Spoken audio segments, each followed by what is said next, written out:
Hey guys, welcome to another episode of the High Ticket Coaching and Consultant Strategy and Growth Show. Now, if you listen to this interview anywhere else but within our private Facebook community called High Ticket Client Attraction Insider Circle, definitely come check us out. We'd definitely love to have you. And that community was put together specifically for coaches, consultants, and service providers who are serious about getting up to that 6 and that 7-figure level. So if that's you, definitely come check out our community. So today I want to introduce you to one of the members of our community, Paulina. Welcome, Paulina. Hey, thanks for having me. You're welcome. So, Paulina, tell myself and the rest of the community, what is it that you do?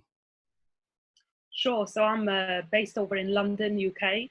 I am the founder of a company called GrantTree, and we are a consultancy specializing in securing UK government funding for our clients. And our clients are in the technology space. So we work with research and development type companies. Mm-hmm. Awesome. So what got you started down this path? Well, before this company, I was part of another company that worked with entrepreneurs and business founders. And I realized that there is an interesting gap on the market in terms of helping founders secure government funding. A lot of them were disillusioned, thought there wasn't anything they could benefit from, or were too busy to look into it. And I decided to give it a go. Found a business partner who is also now my partner in life, and decided to start a company that focuses specifically on securing grants for the technology sector. Mm-hmm. Awesome. So government funding. Okay. Can you hear me? Yes, I can hear you. Yeah, there's a bit of a delay, but I can hear you well. Okay, good. Okay. So in essence, so with the getting government funding, is it something most people are aware of, or most people have no idea about it? What are your thoughts? There are two kinds of companies. There are people who are aware of it and who have been maybe looking into grants and have a very good idea of what they can benefit from, but they don't really have the time or the inclination to do this in-house. They'd rather outsource it to a specialist like us. Mm-hmm. And there's also a type of founder and a type of company that doesn't really have much of a clue what kind of funding they could benefit from. So it's refreshing to them to hear it from us that, oh, there is a 50, 100,000 sterling or whatever it is that, you know, is waiting for you just to claim it. Mm-hmm. Okay, good. And when someone, and you said for the services you offer, you said it's just UK, London based? Is it global or just in your area? At the moment, it's UK based, and for companies looking to expand to the UK as well. Mm-hmm. Okay. So what questions should someone, let's say someone is seeking funding, like what are Yeah. the typical questions they should be asking themselves? So first of all, they should be asking themselves what grants are available in my sector. So there are still companies that call us that aren't really doing anything technologically or scientifically innovative. And we have to send them away because this is not what we specialize in. So firstly, make sure that you are actually looking for grants in your specific sector. And also be aware of your product development timeline. So grants are designed to help people that know very well what they're going to do in what timeline. So if you know that in the next 12 to 18 months, you're looking to grow your team, for example, from 2 to 10, and you're looking to invest, let's say, £500,000 into R&D, into research and development of new technologies, then that's a good starting point to look for a grant. Mm-hmm. Okay, good. So what about your journey wise? How did have you, because you do this, as you said, with your partner, right? So this is, Yeah. are you working for a company or is it just your sole, your company? So we're equal shareholders, but I was the one who initiated it, who started it. My business partner was at that time just coming out of a failed startup project, so his morale was quite low. I wanted to start a new company. And then when things started picking up, we started making first sales and making more money that his startup did in an entire year. That's when he suddenly woke up and realized, hang on a second, this really has got potential. Mm-hmm. Awesome. Have you always been an entrepreneur?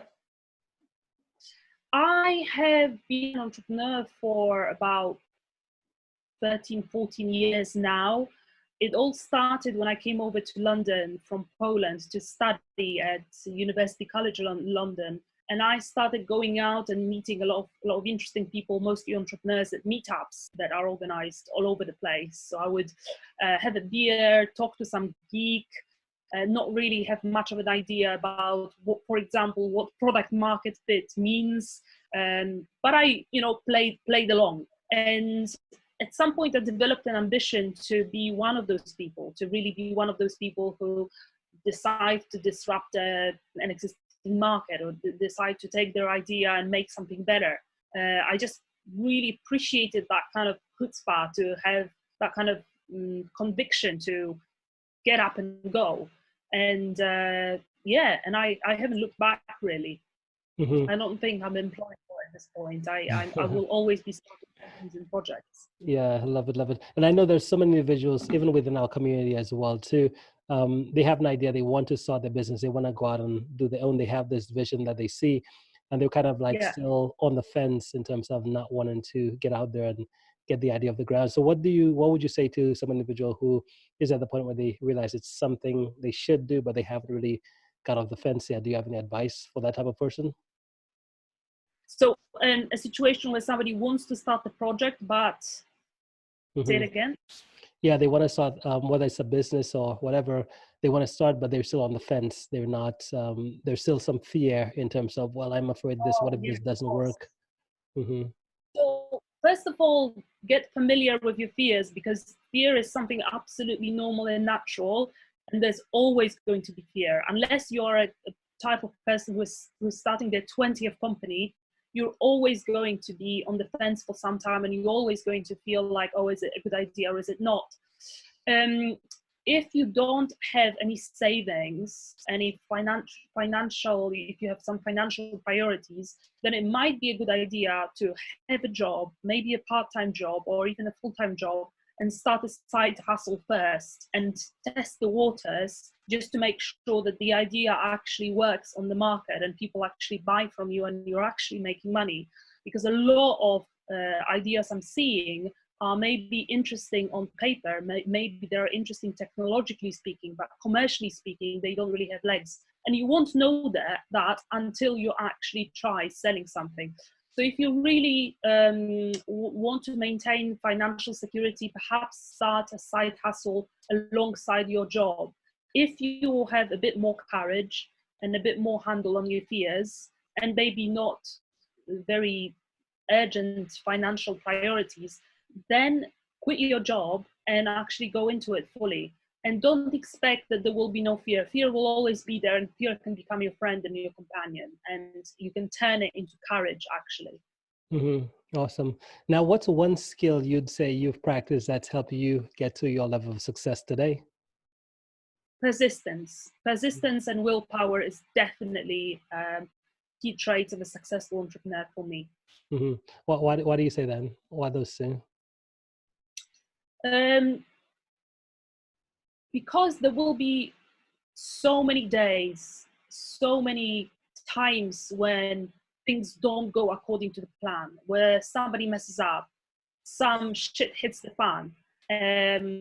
There'll be so many disappointments. Even if your business starts making money, there'll be so many times where you actually question, why did I start this business? There are so many problems. There's so much hassle about it. And you need to have the persistence and the willpower to push through those times. And the resilience also extremely important to me. There'll be many bumps. It's a very, very long and winding road, and there'll be many bumps on that road of entrepreneurial success for anyone, I would say. Yeah. So, and I guess, what do you think is that drive that keeps the entrepreneur going? Is it like a vision? Is it how does someone get to put themselves in that situation, knowing that there's going to be disappointments, setbacks, failure, but still persist? And what do you think is responsible for that? I think vision, definitely, and it can be a sense of purpose. So it could be connected to many things. It could be purely financial. I want to build a company that will help me secure the financial future of my family. And then you know why you're doing it. You're doing it to build X amount of money, X amount of wealth. Very often, doing it for much more than that. So you're doing it to fulfill some sort of social purpose. So you see something in the world that you think you can change. So it's super important to have that sense of purpose, particularly to guide you through those days and those times where things are tricky and things don't go according to plan. Mm-hmm. Awesome. Now, what's the why for your company that you've grown here? What's your why behind why you do what you do? So there were financial goals. So my partner and I definitely wanted to get to a point at which we are now actually, where we have a company that no longer needs us, but that pays us. So that's been one of the goals. But also we help many kind of cutting edge scientific and technological companies. And through that, we help them build the future. We help them build the change the world little by little in so many different sectors. And that's also a big part of our why. Mm-hmm. Awesome. And what about your own journey as well? So what got you, are you a big reader? How did you get the skills, learnings, the insights you needed to get to where you are today? Mostly throwing myself into things I had no idea how to do. So I have plenty of ambition and plenty of drive, and I would throw myself into something and learn along the way. So I would almost, as they say, jump out of the plane and build the parachute on the way down. I learn a lot from people. So I do read, but I don't read as much as my business partner, for example. I would usually learn something working along someone who is better at something than I am. And people that we employ are usually better than we are, my partner and I, at least one thing. Mm-hmm. Awesome. So it sounds like you have a team. How do you, what about management, managing a team? Do you have any advice you would give about what it takes to Build manage it, a team? Mm-hmm. how to manage a team. Yeah. So first of all, when you manage a team, make sure that people are really motivated and they really have a sense of purpose and a sense of vision. Secondly, I would definitely advocate giving your teams autonomy to decide for themselves how they're going to work, how they're going to organize their work. We have self-managing teams at GrantTree, which is I believe a large part of our success. And those teams are almost form like separate business units that kind of organize themselves, and we don't have managers as such. People, and we don't have bosses. People manage their own time and their own effort and their own performance according to peer-to-peer feedback. So that would be how I would manage a team, but there are many different ways. Mm-hmm. Okay. So how does it work when there's no managers? Is it like, is it virtual? Is it in person? Are they in an office? We have an office. A lot Mm-hmm. of people work from home, but we have an office, particularly during lockdown. Recently, most of us work from home. Mm-hmm. But when there's no managers, there's no reporting. There's no people whose role is explicitly to manage others. Mm-hmm.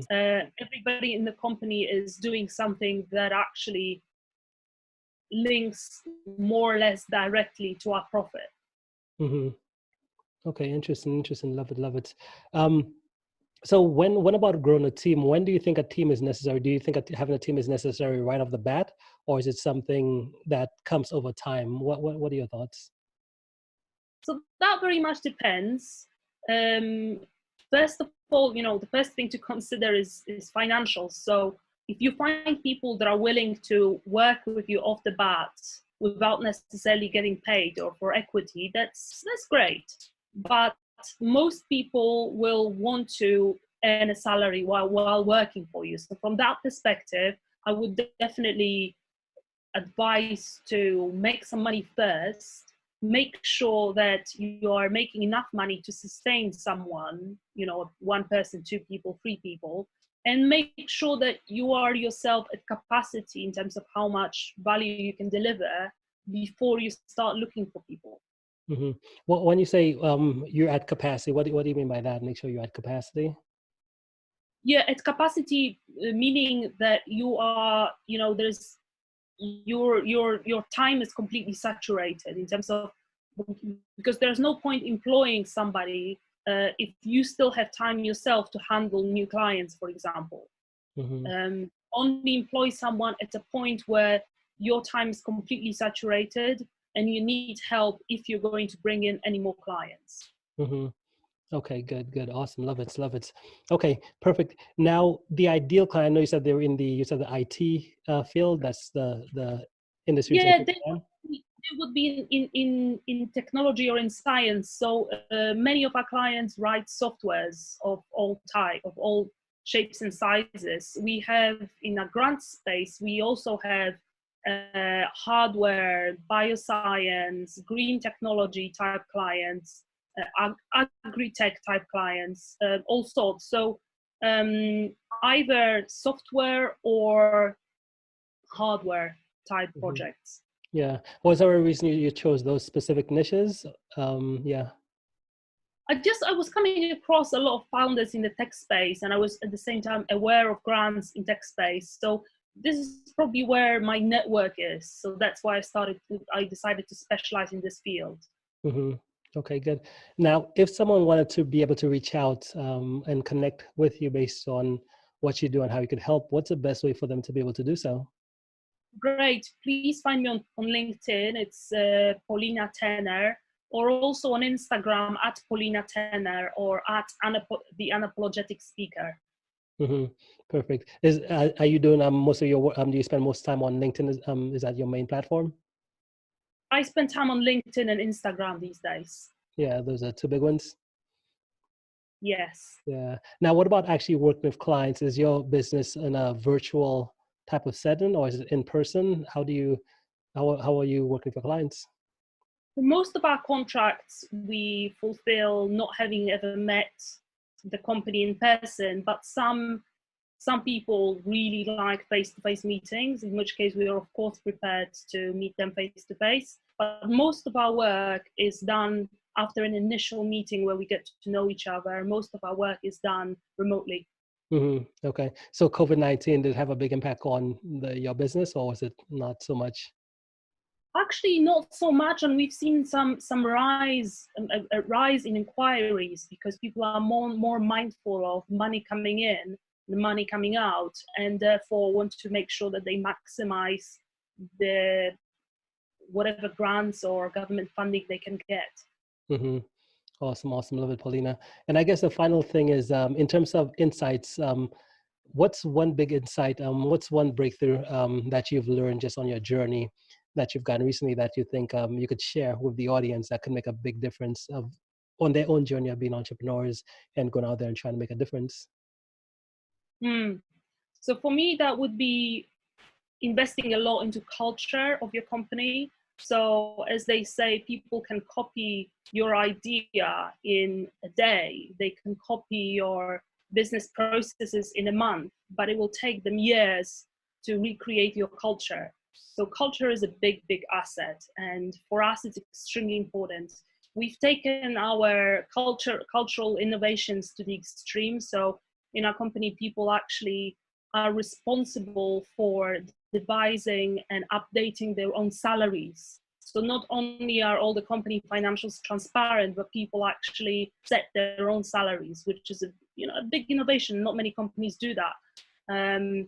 But we've done a lot of preparation work before that was ever possible. And I would say culture is so important to get it right, because I've met so many business owners who raised a lot of money, recruited a lot of people, and they ended up with the kind of company they would never wanted to work for. And so be mindful of your culture from day one. What kind of company are you actually creating? And when you say culture, how do you define culture? I've heard culture defined as things which we reward on a daily basis, behaviors which we reward, and I like that definition. Okay, behaviors we reward on a daily basis. Yeah. Awesome, love it. Awesome, guys. And guys, if you listen to this interview, whether it's on the live or the replay, the links to connect with Paulina, whether it's on her LinkedIn account or Instagram account, they will be either right above or below this video. So you can click and get connected right to her. And Paulina, well, it was a pleasure having you here and sharing what you do with the audience. I definitely had a blast learning from you and listening to you as well. So I'm sure the audience did as well too. Do you have any final thoughts before we end? Yeah, final thoughts. Wherever you are in your business currently, keep going. Keep going and know that there will be tough times. But what's most important is that you're committed to your own vision, you're committed to yourself, you're committed to your goals. So just keep hustling, and remember that the future starts today. Awesome. Love it, Paulina. Well, hey, thank you again, and we'll talk soon, okay? Thanks a lot. It's been a pleasure. Awesome. Enjoy.